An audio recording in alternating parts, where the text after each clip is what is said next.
Okay guys, now we will see a program which will give us prime factorization in a range, right? So we need to understand what it is actually, guys.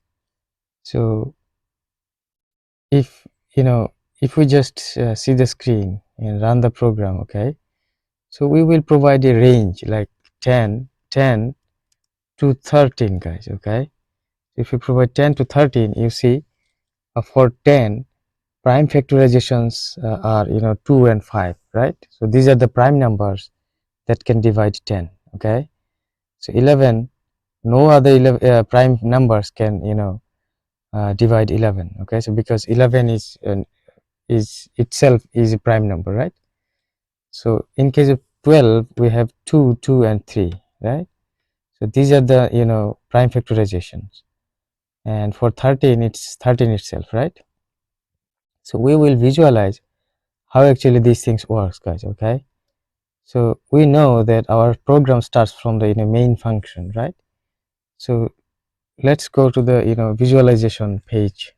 Okay, so you see here our program starts from the main page. So we have two variables, L and R, and these are integer variables, right? So enter the range LR. So we are taking the range, two numbers as input, right? So 10 is the left one and R is the right one, right? So 10 and 13, let's say we're not getting we will not take that much different numbers. Okay, range would be small, guys, otherwise it will will have to do a lot of work to visualize, right? Okay, so we have a for loop here. So in this for loop, in this first iteration, I starts from L, guys. So that means I starts from 10, and as long as I is less than or equal to R. Okay, so 10, R is 13, so 10 is less than or equal to 13, so it's true, it will enter into the loop. So now in the loop we have a prime factorization function, guys. So we need to go to this function, right? So now let's go to the prime factorization function, right? So let's go there. Okay, so you see prime factorization function, so it's just from 10, right? It gets the 10 as an argument, right? So now we will print 10. Okay, first of all we will print 10. So this is the 10, this is this 10, guys. Okay, so let's see how actually this works, guys. Okay, step by step. So in the first iteration, while n modulus 2, that means 10 modulus 2 is 0, so it's true, right? So when it's true, it will directly print 2. Okay, so after this 2, we will divide this. Okay, so n divided or equal to 2, that means 10 divided by 2 equals to 5, right? So 5 is being stored in this n, guys. So when it's done, guys, first iteration, and so in the second iteration we will try to second iteration. So 5 modulus 2 is not less than 0, guys, so this should be false, right? So we can't enter into this loop, right? Okay, so now check for odd prime factors. So we have another for loop. So I starts from 3 and I into I, that means 3 into 3, 9. 9 is less than equal to 5, so this condition is false, right? So we can't enter into this loop. So we printed 2 in this, we printed 2 in the first iteration. So and now after checking for the odd prime factors, after these we will have, if n is still greater than 2, it's a prime number. So you see here 5. Okay, so n is 5. If n is 5, 5 is greater than 2, right? So we will print 5 here. So 2 and 5 will be printed from this from this call. Okay, so this call was for 10, right? So print 10, so a new line would be printed. So you see here we're getting it after 2 and 5, we're getting a new line, and this starts from this line. Okay, so let's go back to the main function for loop. Okay, so after this after printing this new line, we'll go back to the main function for loop. Okay, so let's go back to the main function for loop, guys.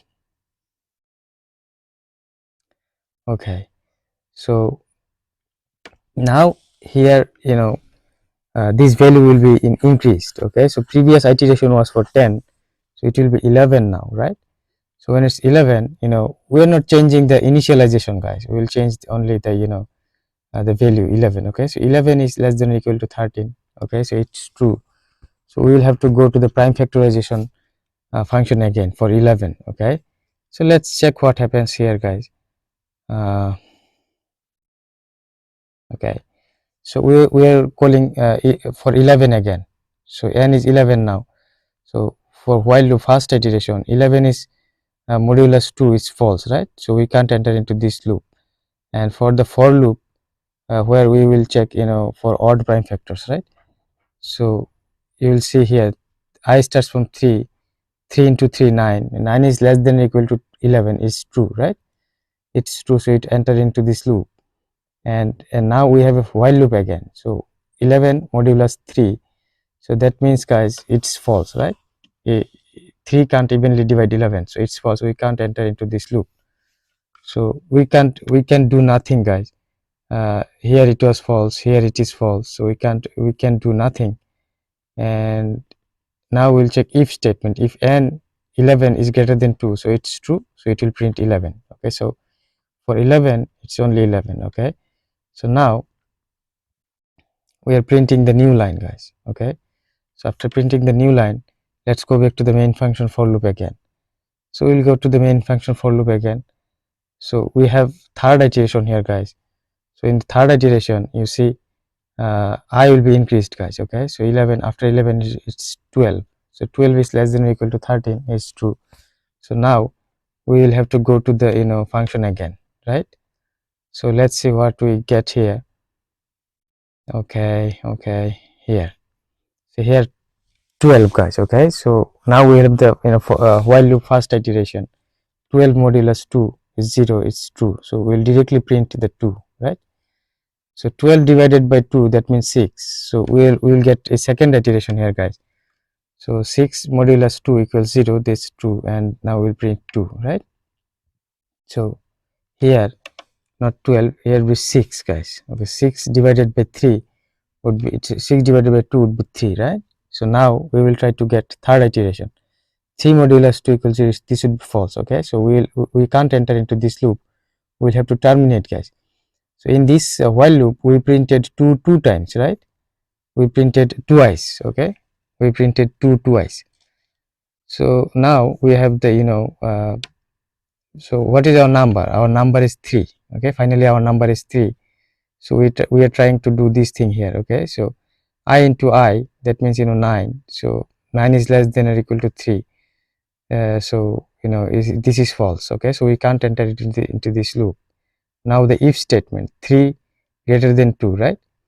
So this is true, so we'll print 2. So we are printing 2, 2 and 3, right? So if you see here 2, 2 and 3. So now we are printing the new line again. So after printing the new line, we will go back to the main function for loop again. So now we have another number, that is 13, right? So for 13 we will we will go there, we will take the 13, and for the 13 we will do the same steps. And 13 cannot be 13 cannot be divided, or nothing can be done in this while loop and for loop again. So it will come here, if n is greater than 13. I'm sorry, guys, if n is greater than 13, so yes, it's true, then 13 will be printed. Okay, so now a new line again. Okay, now a new line again. Let's go back to the main function for loop again.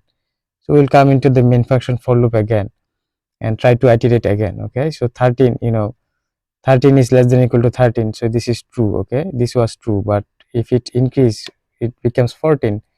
14 is not less than or equal to 13. Okay, so it will terminate from this for loop, and we can't go back to again. So it will come into here return statement. Okay, so everything is done perfectly, so we'll get the output, guys. So if I just if you check again 10 and 13, so you see this. So if you want, you can take some other numbers and visualize on your own, right? This will be helpful for you guys. Thank you for watching. See you in the next video.